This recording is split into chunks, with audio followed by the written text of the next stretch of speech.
Dictation start होगा अब से 5 सेकेंड बाद।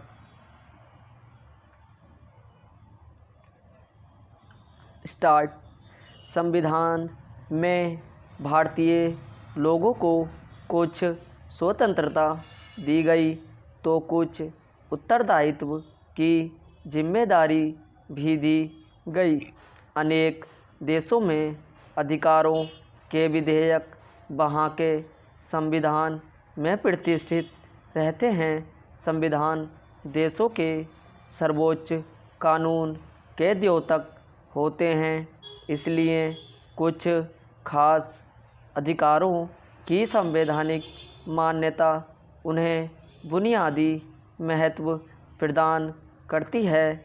अपने देश में इन्हें हम मौलिक अधिकार कहते हैं। अन्य कानूनों और नीतियों से इन संवैधानिक अधिकारों के सम्मान की अपेक्षा की जाती है।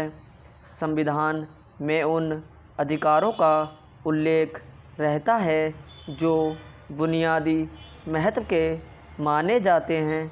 कुछ अन्य ऐसे अधिकारों का भी उल्लेख संभव है जो किसी देश के विशिष्ट इतिहास और रीति रिवाजों के चलते महत्वपूर्ण हो जाते हैं।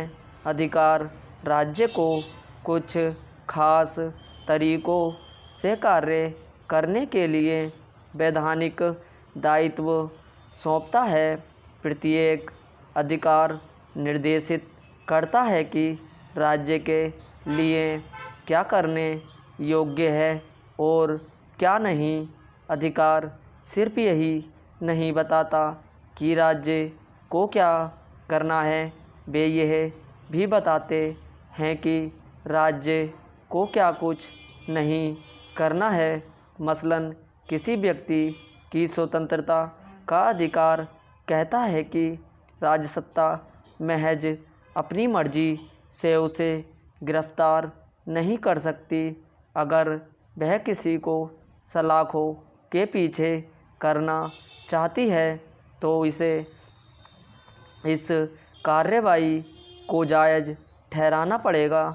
उसे किसी न्यायालय के समक्ष इस व्यक्ति की स्वतंत्रता में कटौती करने का कारण बताना होगा।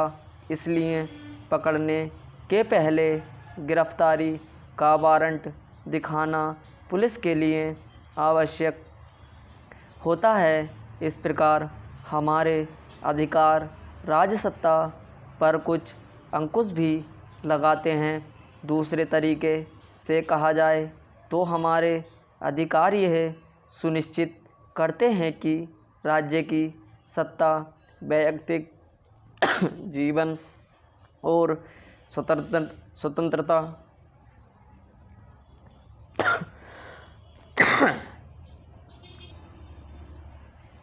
की मर्यादा का उल्लंघन किए बगैर काम करे। राज्य संपूर्ण प्रभुत्व संपन्न सत्ता हो सकता है। उसके द्वारा निर्मित कानून बलपूर्वक लागू किए जा सकते हैं, लेकिन संपूर्ण संप्रभुत्व संपन्न राज्य का अस्तित्व अपने लिए नहीं बल्कि व्यक्ति के हित के लिए होता है। इसमें जनता का ही अधिक महत्व है और सत्तारूढ़ सरकार को उसके ही कल्याण के लिए काम करना होता है। शासक अपनी कार्यवाहियों के लिए जवाबदेह है और उसे हरगिज नहीं भूलना चाहिए कि कानून लोगों की भलाई सुनिश्चित करने के लिए ही होते हैं। अधिकार न केवल राज्य पर जिम्मेदारी डालते हैं वह खास तरीकों से काम करें, बल्कि हम सब पर भी जिम्मेदारी आयद करते हैं। उदाहरण के लिए टिकाऊ विकास का मामला लें। हमारे अधिकार हमें याद दिलाते हैं कि इसके लिए न केवल राज्य को कुछ कदम उठाने हैं, बल्कि हमें भी इस दिशा में प्रयास करने हैं।